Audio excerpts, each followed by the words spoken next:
11वां बाब। पुरअमन बादशाही। और यसी के तने से एक कोम्पल निकलेगी और उसकी जड़ों से एक बारावर शाख पैदा होगी, और खुदावंद की रूह उस पर ठहरेगी, हिकमत और खिर्द की रूह, मसलहत और कुदरत की रूह, मारिफत और खुदावंद के खौफ की रूह। और उसकी शादमानी खुदावंद के खौफ में होगी, और वो न अपनी आंखों के देखने के मुताबिक इंसाफ करेगा और न अपने कानों के सुनने के मुआफिक फैसला करेगा।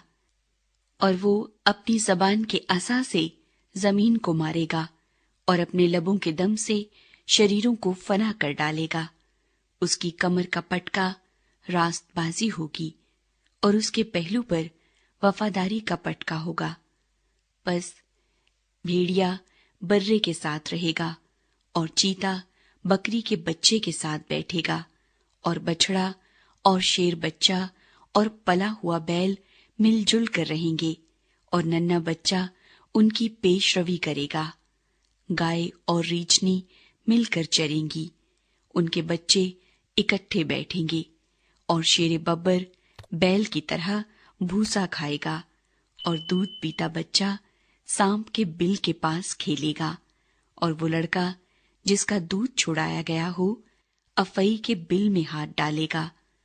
वो मेरे तमाम कोहे मुकद्दस पर न जरर पहुंचाएंगे न हलाक करेंगे, क्योंकि जिस तरह समुंदर पानी से भरा है उसी तरह जमीन खुदावंद के इरफान से मामूर होगी। जलावतन वापस आएंगे।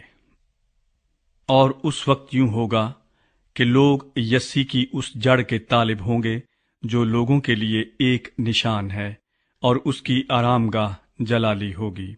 और उस वक्त यूं होगा कि खुदावंद दूसरी मर्तबा अपना हाथ बढ़ाएगा कि अपने लोगों का बकिया जो बच रहा हो असूर और मिस्र और फतरूस और कूश और एलाम और सनार और हमात और समुंदर की अतराफ से वापस लाए। और वो कौमों के लिए एक झंडा खड़ा करेगा और उन इसराइलियों को जो खारिज किए गए हों जमा करेगा, और सब बनी यहूदा को जो परागंदा होंगे जमीन की चारों तरफ से फराहम करेगा। तब बनी इफ्राइम में हसद न रहेगा और बनी यहूदा के दुश्मन काट डाले जाएंगे।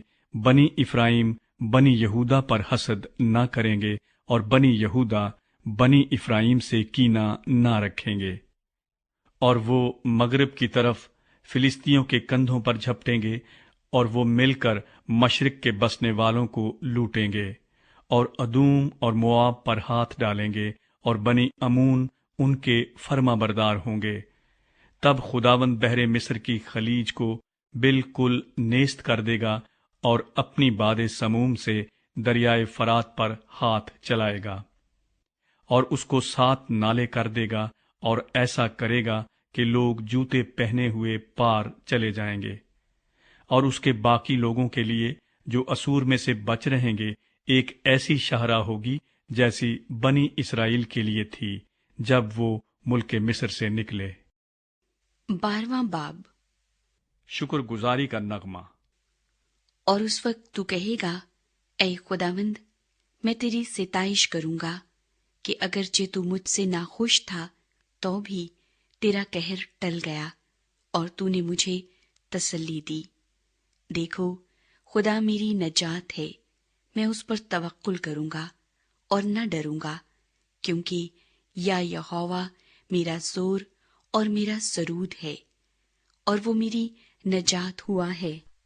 बस तुम खुश होकर नजात के चश्मों से पानी भरोगे, और उस वक्त तुम कहोगे, खुदावंद की सिताइश करो, उससे दुआ करो, लोगों के दरमियान उसके कामों का बयान करो, और कहो कि उसका नाम बुलंद है।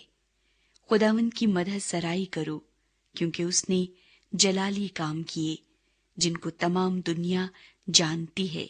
ऐ सयोन की बसने वाली, तू चिल्ला और ललकार, क्योंकि तुझ में इस्राएल का कुद्दूस बुजुर्ग है। 13वां बाब। खुदा बाबल को सजा देगा। बाबल की बाबत बारे नबूवत جو یسایہ بن آموس نے رویا میں پایا۔ تم ننگے پہاڑ پر ایک جھنڈا کھڑا کرو، ان کو بلند آواز سے پکارو اور ہاتھ سے اشارہ کرو کہ وہ سرداروں کے دروازوں کے اندر جائیں۔ میں نے اپنے مخصوص لوگوں کو حکم کیا، میں نے اپنے بہادروں کو جو میری خداوندی سے مسرور ہیں بلایا ہے کہ وہ میرے قہر کو انجام دیں۔ پہاڑوں میں ایک ہجوم کا شور ہے، گویا بڑے لشکر کا، مملکتوں کی قوموں کے اجتماع کا غوغا ہے۔ رب الافواج جنگ کے لیے لشکر جمع کرتا ہے، وہ دور ملک سے آسمان کی انتہا سے آتے ہیں۔ ہاں، خداوند اور اس کے قہر کے ہتھیار، تاکہ تمام ملک کو برباد کریں۔ اب تم واویلا کرو، کیونکہ خداوند کا دن نزدیک ہے۔ وہ قادر مطلق کی طرف سے بڑی ہلاکت کی مانند آئے گا، اس لیے سب ہاتھ ڈھیلے ہوں گے اور ہر ایک کا دل پگھل جائے گا، اور وہ ہراساں ہوں گے۔ جاں کنی اور غمگینی ان کو آ لے گی، وہ ایسے درد میں مبتلا ہوں گے جیسے عورت زہ کی حالت میں۔ وہ سراسیمہ ہو کر ایک دوسرے کا منہ دیکھیں گے اور ان کے چہرے شعلہ نما ہوں گے۔ دیکھو، خداوند کا وہ دن آتا ہے جو غضب میں اور قہر شدید میں سخت درست ہے، تاکہ ملک کو ویران کرے اور گناہگاروں کو اس پر سے نیست و نابود کر دے۔ کیونکہ آسمان کے ستارے اور کواکب بے نور ہو جائیں گے، اور سورج طلوع ہوتے ہوتے تاریک ہو جائے گا، اور چاند اپنی روشنی نہ دے گا۔ اور میں جہان کو اس کی برائی کے سبب سے اور شریروں کو ان کی بد کرداری کی سزا دوں گا، اور میں مغروروں کا غرور نیست اور ہیبت ناک لوگوں کا گھمنڈ پست کر دوں گا۔ میں آدمی کو خالص سونے سے بلکہ انسان کو اوفیر کے کندن سے بھی کمیاب بناؤں گا۔ اس لیے میں آسمانوں کو لرزاؤں گا، اور رب الافواج کے غضب سے اور اس کے قہر شدید کے روز زمین اپنی جگہ سے جھٹکی جائے گی، اور یوں ہوگا کہ وہ کھدیڑے ہوئے آہو اور لاوارث بھیڑوں کی مانند ہوں گے۔ ان میں سے ہر ایک اپنے لوگوں کی طرف متوجہ ہوگا، اور ہر ایک اپنے وطن کو بھاگے گا۔ ہر ایک جو مل جائے آر پار چھیدا جائے گا، اور ہر ایک جو پکڑا جائے تلوار سے قتل کیا جائے گا۔ اور ان کے بال بچے ان کی آنکھوں کے سامنے پارا پارا ہوں گے، ان کے گھر لوٹے جائیں گے، اور ان کی عورتوں کی بے حرمتی ہوگی۔ دیکھو، میں مادیوں کو ان کے خلاف برانگیختہ کروں گا، جو چاندی کو خاطر میں نہیں لاتے اور سونے سے خوش نہیں ہوتے۔ ان کی کمانیں جوانوں کو ٹکڑے ٹکڑے کر ڈالیں گی، اور وہ شیر خاروں پر ترس نہ کھائیں گے، اور چھوٹے بچوں پر رحم کی نظر نہ کریں گے۔ اور بابل جو مملکتوں کی حشمت اور کسدیوں کی بزرگی کی رونق ہے، سدوم اور امورا کی مانند ہو جائے گا۔ جن کو خدا نے الٹ دیا وہ ابد تک آباد نہ ہوگا، اور پشت در پشت اس میں کوئی نہ بسے گا۔ وہاں ہرگز عرب خیمے نہ لگائیں گے، اور وہاں گڈریے گلوں کو نہ بٹھائیں گے، پر بن کے جنگلی درندے وہاں بیٹھیں گے، اور ان کے گھروں میں الو بھرے ہوں گے۔ وہاں شتر مرغ بسیں گے، اور چھگمانس وہاں ناچیں گے، اور گیدڑ ان کے عالیشان مکانوں میں، اور بھیڑیے ان کے رنگ محلوں میں چلائیں گے۔ اس کا وقت نزدیک آ پہنچا ہے، اور اس کے دنوں کو اب طول نہیں ہوگا۔